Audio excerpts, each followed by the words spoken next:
రమను రమను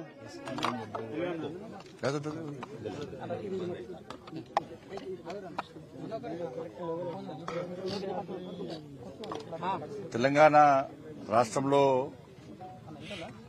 రైతుల పరిస్థితి మరీ దయనీయంగా మారింది. కనీసం వాళ్ళ కళ్ళీన పడుచుకునేటువంటి నాదుడే ఇలా కరువైపోయాడు.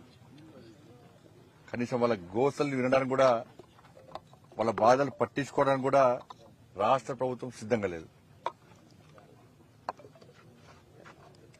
మేము గతం నుంచి కూడా మేము డిమాండ్ చేస్తున్నాం, మీకేం కనుక మీరు ఏం చేసేది లేదు, మీరు మధ్యవర్తి మీడియేటర్షిప్ ఇవ్వాలి. మీరు అంతే, అన్ని కేంద్ర ప్రభుత్వమే ఇస్తుంది. ఇవాళ కొనుగోలు చేయడానికి రాష్ట్ర ప్రభుత్వానికి ఉన్న ఇబ్బంది ఏందో చెప్పాలి. ఇప్పుడు పండించిన ప్రతి గింజ కొనేది కేంద్ర ప్రభుత్వమే. మీరు రైతులకు డబ్బులు ఇస్తే ఆ డబ్బులు కేంద్ర ప్రభుత్వం ఇస్తున్నది. సుతీల్ తాడు పైసలు కానీ, గోనె సంచి పైసలు కానీ, ట్రాన్స్పోర్టేషన్ కానీ, లేబర్ పైసలు కానీ, ఇక్కడ పనిచేసే క్లర్క్ల పైసలు కానీ, ఈ ధాన్యాన్ని నిల్వించడానికి గోడౌన్ల కిరాయి కూడా కేంద్ర ప్రభుత్వమే ఇస్తున్నది. ప్రతి పైసా కేంద్ర ప్రభుత్వం ఇస్తుంది. అన్ని కేంద్ర ప్రభుత్వం ఇస్తే వీళ్ళు కేవలం కొనుగోలు చేయడానికి నిష్పక్షపాతంగా, నిజాయితీగా, నిబద్ధతతోని వెంటనే కొనుగోలు చేయడానికి రాష్ట్ర ప్రభుత్వానికి ఉన్న ఇబ్బంది ఏందో ముందు చెప్పాలి. ఇవాళ వీడికి వచ్చిన ఇవాళ దాదాపు 20 రోజులే వడ్లొచ్చి, 20 రోజుల నుంచి అతిగతి లేదు. ఇవాళ ఉమ్మడి రాజన్న సిరిసిల్ల జిల్లా, కరీంనగర్ జిల్లా మాట్లాడుకుంటే 580 కొనుగోలు కేంద్రాలు ప్రారంభించినాం. ఉగాది తర్వాత దాదాపు 40 రోజులు దాటింది. రెండు కలిపి రాజన్న సిరిసిల్ల జిల్లా, కరీంనగర్ జిల్లా టార్గెట్ ఎంతంటే 7 లక్షల మెట్రిక్ టన్నులు. ఇవాళ ఇప్పటి వరకు 2.5 లక్షలు కూడా ఇవాళ కొనుగోలు కాలే, ప్రొక్యూర్మెంట్ కాలే. ఇవాళ తెలంగాణ రాష్ట్ర వ్యాప్తంగా ఇదే పరిస్థితి. రైతుల అకౌంట్లో డబ్బులు పడే పరిస్థితి లేదు. వాళ్ళకు ట్రాక్టర్లు లేవు.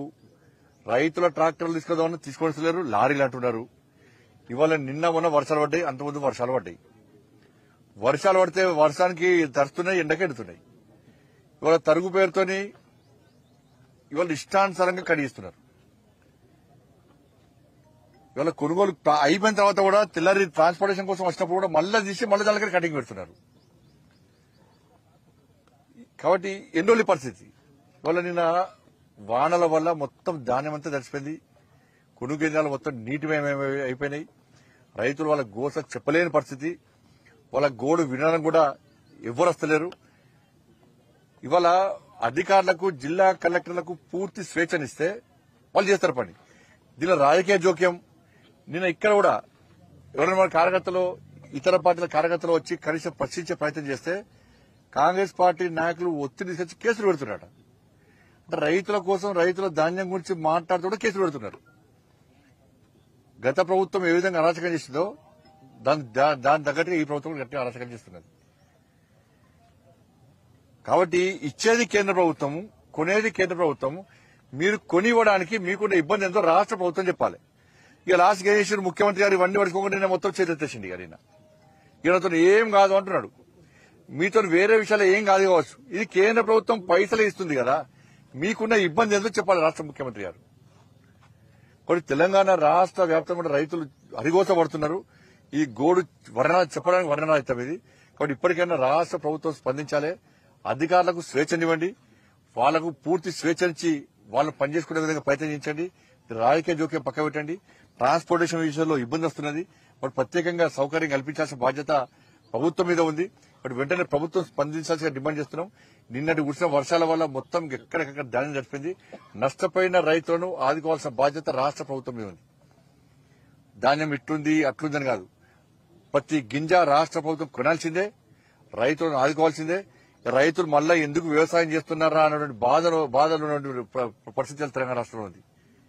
ఇటువంటి పరిస్థితి రైతులను ఆదుకోవాల్సిన బాధ్యత ప్రభుత్వం ఉంది. కాబట్టి వెంటనే కొనుగోలు నిష్పక్షపాతంగా యుద్ద ప్రాతిపదికన కొనుగోళ్లను వెంటనే ప్రారంభించాలని చెప్పి, రైతుల అకౌంట్లో డబ్బులు వేయాలని చెప్పి, నష్టపోయిన రైతులను ఆదుకోవాలని చెప్పి ఇలా భారతీయ జనతా పార్టీ డిమాండ్ చేస్తుంది.